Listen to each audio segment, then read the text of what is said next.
Hey besties! Welcome back to my channel. It has been a hot second since I've done a tag video, and I have been seeing the anti-TBR tag floating around on YouTube for the past couple of months, and I have been dying to do it, and I don't know why I haven't. So today I'm finally sitting down and I'm going to be doing this tag. The few people that I've seen do this tag haven't exactly gone and then tagged other people, so I don't know exactly if that's like a thing for this tag. But if you haven't done this tag and you watch this and you do want to do this tag, then I tag you to do it. I feel like this tag is going to be a lot of fun, and I also feel like it might get me into a little bit of trouble. We're going to be spilling some tea. There are only 8 questions for this tag, so let's just get right into it, starting with the first question, which is a popular book that everyone loves, but you have no interest in reading.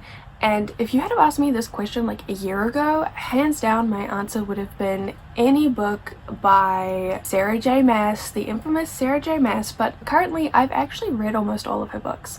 I've read the ACOTAR series. I did a video over that on my channel. I've read Crescent City, the first book in that series, and I've read I think the first 4 books in the Throne of Glass series as well. We'll talk more about Sarah J Maas in a little bit. Like, I don't know how it happened. I don't know how I've gone and read like almost all of her books, but there we have it. Can't say her for this question, but I will say Sarah J Maas does come up again in this video for another answer, maybe 2. Oh, so we'll jump back to her. But I think, you know what I'm gonna go do? I'm gonna quickly just go back and look at the best books of 2020, the best books that won for, oh my gosh, no, I have my answer, and it makes me sad, but the Percy Jackson series by Rick Riordan, oh my gosh, I just realized absolutely I have no interest in reading this, mainly because I definitely feel like I'm too old to read those books now and enjoy them. I wish I had read them when I was younger as a kid, and I'm pretty sure I did try picking up the first Percy Jackson book maybe when I was like 15 or 16, and I just could not get into it. Like, I could not get into it, and like it makes me really sad because I think it's like, from what I've heard, it seems like a really great universe, a really great series. Rick Riordan seems like an absolute king, and I feel like I would probably enjoy them. But I don't read a lot of middle grade. Like, I don't read any middle grade, really. And so I just don't think that I could pick the Percy Jackson series up now, read them for the first time, and enjoy them as much as I would like to. Maybe I'll give them a go. I mean, this is the thing. I don't want to say, like, I'll never pick them up, because, like, maybe I will. But definitely zero interest in reading them currently. But I do know that there is a show adaptation of the series coming out, or that it's like in the works. I think they're casting people for it at the moment, so maybe I will read the books before I watch the show.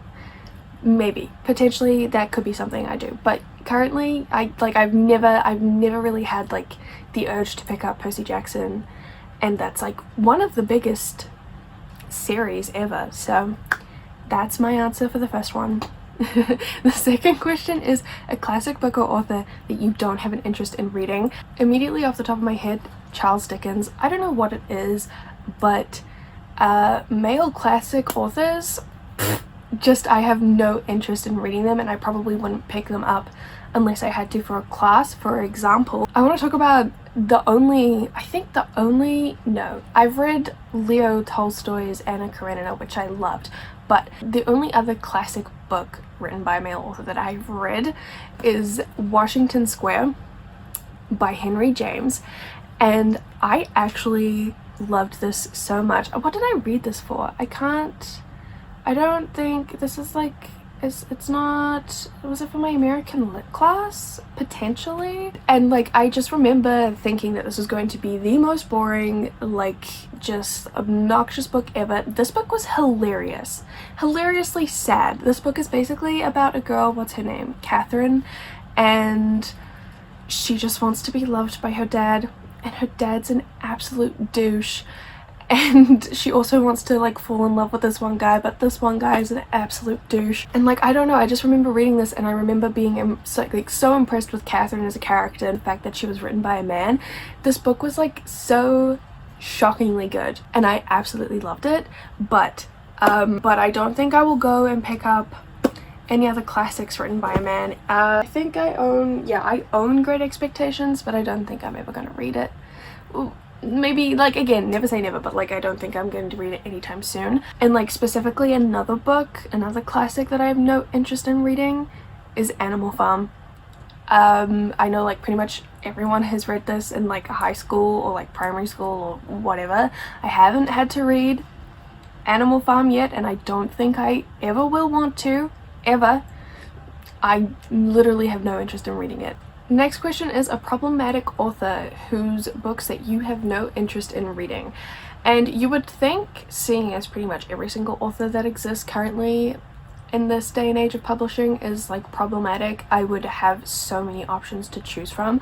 But I honestly feel like I've either read all of them, unfortunately, or I just like don't know of any like specific problematic author who I like specifically want to avoid. I will say, actually, wasn't it who wrote The Wicked Saints? Was it, I want to say her last name is Duncan?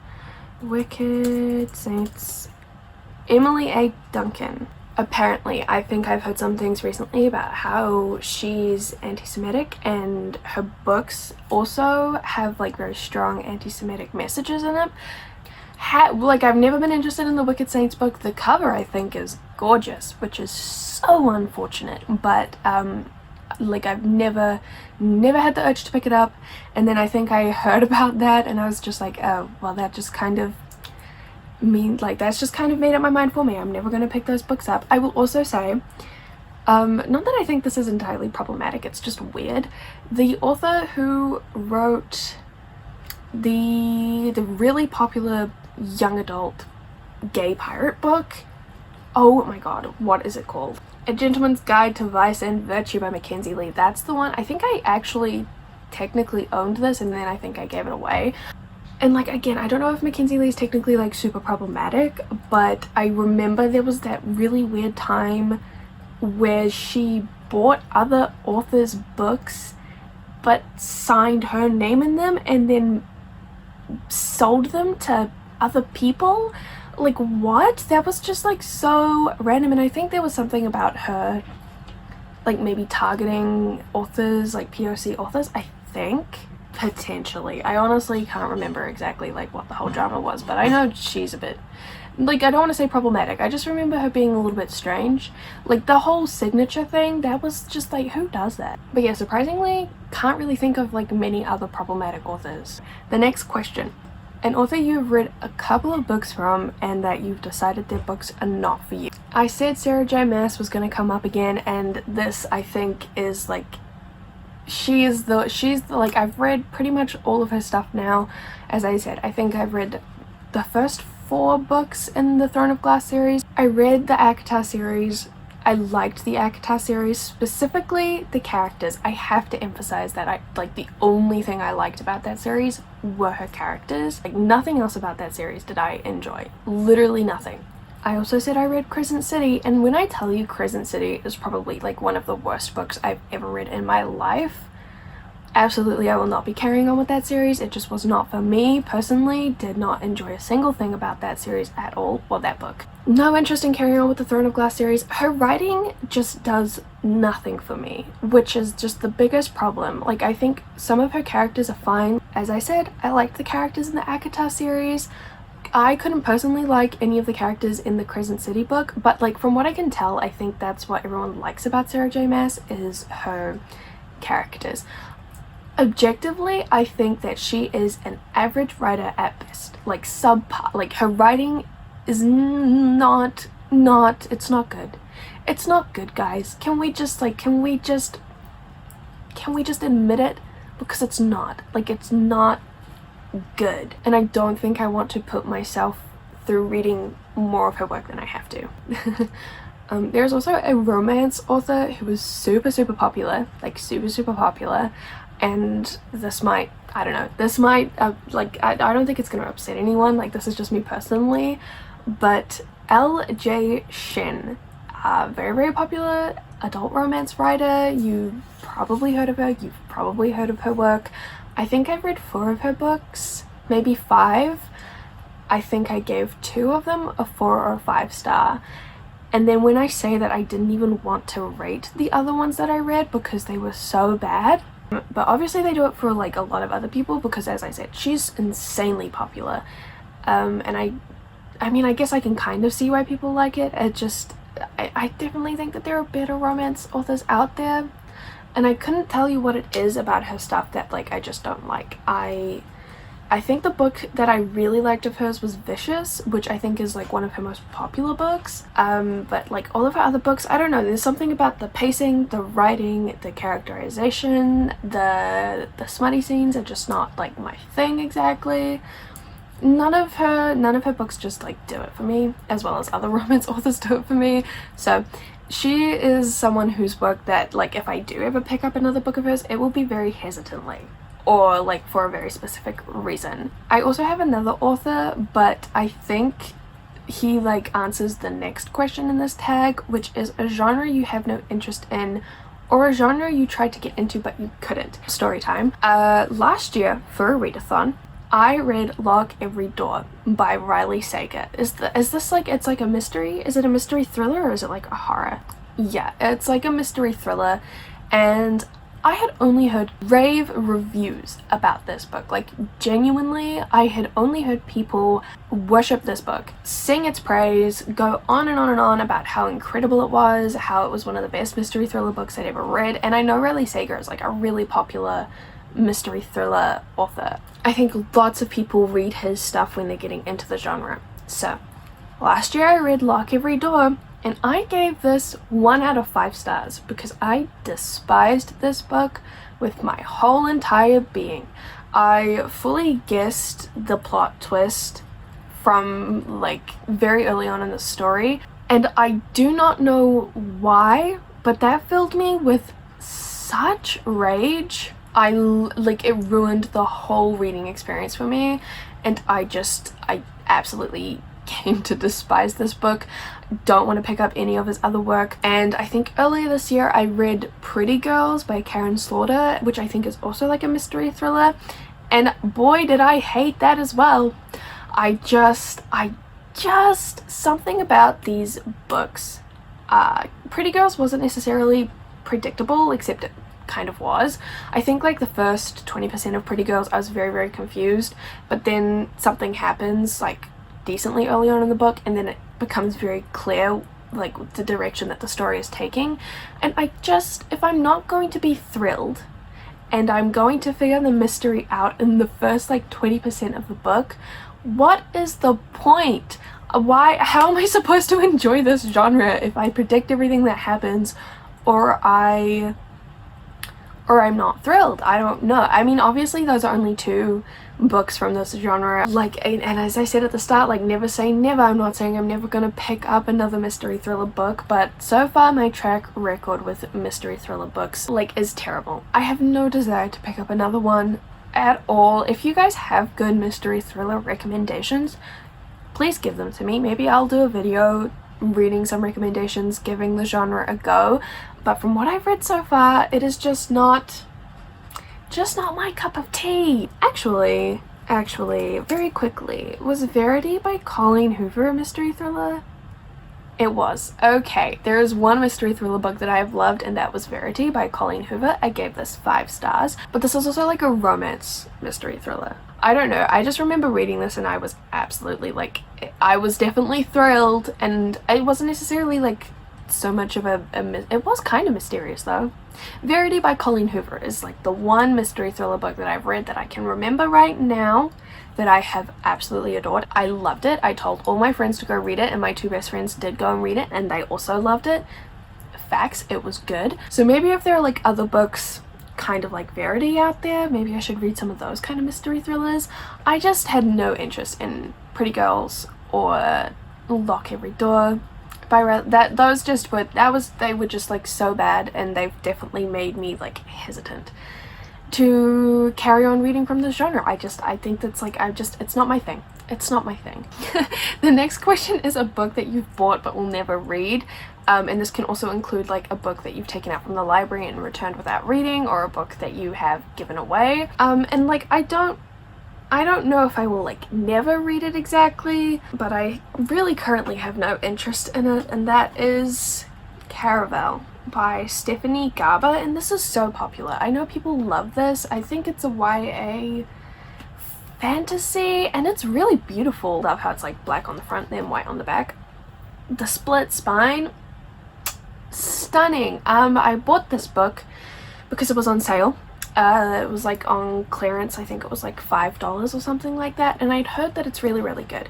But I bought this book about 5 years ago, something like that. I haven't read it. I've never gone to pick this up. Not once have I ever thought to myself, you know what I'm in the mood for reading? Caravel. No, she's been sitting on my shelf for years now. And like when I look at the unread books on my shelf, usually I'm like, I will get to you at some point. That's a promise. Like, I will. I have every intention of reading them. I skip her on my shelves all the time. I only look at the pretty spine. Zero intentions of reading it, at least anytime soon. We're almost done. The second to last question is a series that you have no interest in reading, or series that you've started and DNF'd. As I said earlier, Crescent City by Sarah J Maas. I think her like the second book in the series, like the title and the cover reveal was announced recently, and I just have no interest. Is there a series that I have like no intention of reading though, that I haven't started? I really don't know about that one. I will say there was a while ago, I tried to read a really popular paranormal romance, and I remember I didn't even get, I think, like more than 10% of the way into the book, and it was just like so horrible. I hated it, and I absolutely have no idea. What was it called? It was like a werewolf kind of paranormal romance. Let me just wasn't Nalini Singh. Nalini Singh, I really want to pick up some of her books, because apparently she's a New Zealand author. I didn't know that. That's very exciting. Where is this book? Literally, I actually thought it was more popular than this. It's not coming up on this list, so maybe it's not as popular as I thought. But it was like it just was so bad. Like, I can't tell you the name of the book because I can't remember it and I can't find it. But within like the first 10%, our love interest sexually assaults our main character. And it was just like, it was nothing that you, like, I think it was going to go on to try and like explain it away for some reason. I was like, you can't explain that away. How am I supposed to root for a love interest who literally rapes our main character in the first 10% of a book? How am I supposed to get behind that romance? I think that was like the first book that I had ever DNF'd ever in my life.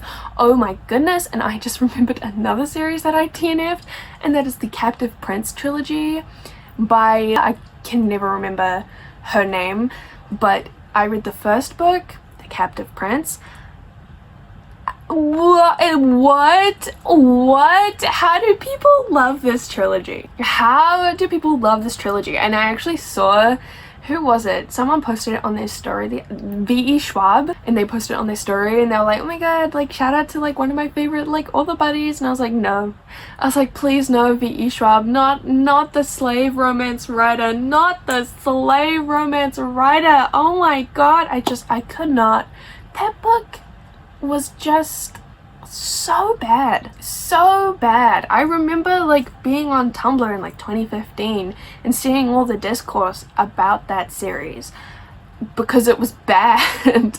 Wow, oh my gosh, turns out there are more series that I've started and decided to DNF than I remembered. Like, when I say I very, very rarely DNF books, very, very rarely. I'm not one to like, usually if I start a book I will finish it, but as I said, like that doesn't necessarily mean if it's like the first in a series I'll carry on with the series. But oh my god, seems I've DNF'd a few more books than I thought. I DNF'd the second book in the Captive Prince trilogy. I tried with that trilogy, and then I realized, you know what, why am I trying over a slave romance? It's not something I really need to bother myself with. So gave up on that. Also gave up on that weird paranormal romance series. I think, is it by, oh my gosh, is her name Chrisley Cole? Is that the author's name? I think I've just had a stroke of genius. It is, isn't it? It is, isn't, yeah. It is Chrisley Cole, and the book is A Hunger Like No Other. It is the first book in the Immortals After Dark series, and I had heard so much about this. It was like a staple in the paranormal romance, and everyone was like, it's so steamy, it's so cute, it's so romantic. And I picked up the first book, sexual assault in the first 10%. Don't, no. Just no thanks. Just no thank you. I don't want it. And then of course, Crescent City, that whole series by Sarah J. Maas. And I guess technically we could say Throne of Glass as well, seeing as I have no intentions of finishing that series at all. And the last question is a new release that you have no interest in reading. And I have a very interesting answer for this. No, let's get into it. So, earlier I mentioned L.J. Shen, romance writer, who just doesn't really do it for me. She has a new release that just came out, I think in February this year, called The Devil Wears Black. I'm pretty sure it's the first in a new series that she's working on, and I haven't looked at reviews or anything. I've tried very hard to just like distance myself from this release because I'm going to be reading it for a video. But like, I have to emphasize that I have no interest in picking this up like for myself. If I wasn't going to be reading it for a video, I would not pick this up at all, but I am going to be picking it up for a video. I will be reading it. That video will be coming out sometime soon. Keep your eyes out for that. I'm excited for the video overall, like very excited. I love romance books. There's gonna be a bunch of other romance reads in there. It's gonna be a vlog. Very excited. Not excited for this book though. I like wrote that answer down because I knew very like specifically that was going to be my answer for the like that question. But honestly, like, I really, like, when I try and think of a new release, my mind is blank. What, new books? Are books coming out recently? I don't think so, because I just cannot think of any new releases, which is like shocking. I think mainly though, like the new releases, I'm very much someone who only hears about new releases through other people, and it's usually once the books have actually been released, they've come out, or if I'm like a really big fan of like the author, that's the only time I usually hear about new releases. I'm just like not in the new releases circles of like social media. I never hear about them. Unless I do, but usually when I do hear about new releases, it's because I want to read them. You get it. Anyway, my answer, Devil Wears Black by L.J. Shen. I will be reading it though. It will be coming out in a video sometime soon. Keep your eyes out for that. So that's the anti-TBR tag. So happy to have finally done this. Potentially had some hot takes in this video. I don't know. I just feel like whenever you mention Sarah J. Maas in like a slightly negative way, people will come for your throat. So please don't come for mine. Everyone's allowed to like whatever they want to like. Everyone is allowed to, you know, not like whatever they want to not like as well. Drop your hot takes down in the comments if you want. If you agree with anything that I said, any of my answers, let me know. If you disagree, respectfully also let me know. And of course, if you want to do this tag and like specifically you do this tag after watching this, my tag me so I can come watch your tag, because I would really like to. Or if you've already done the tag, link it down in the comments so I can come watch it. I don't know why, I just really love this tag. I think it's so great. But that is it for this video. Thank you guys so much for watching. I appreciate you guys so much. I love you guys so much. I will see you guys soon with another video. Of course, just as I'm finishing this, the sun comes back out. I'm so sorry if the lighting has been changing all around the place on this video, because it's like been raining and then it's been not, and then now it's sunny. I hope you don't mind. But it's been great talking with you besties. I will see you guys with another video sometime soon. Goodbye!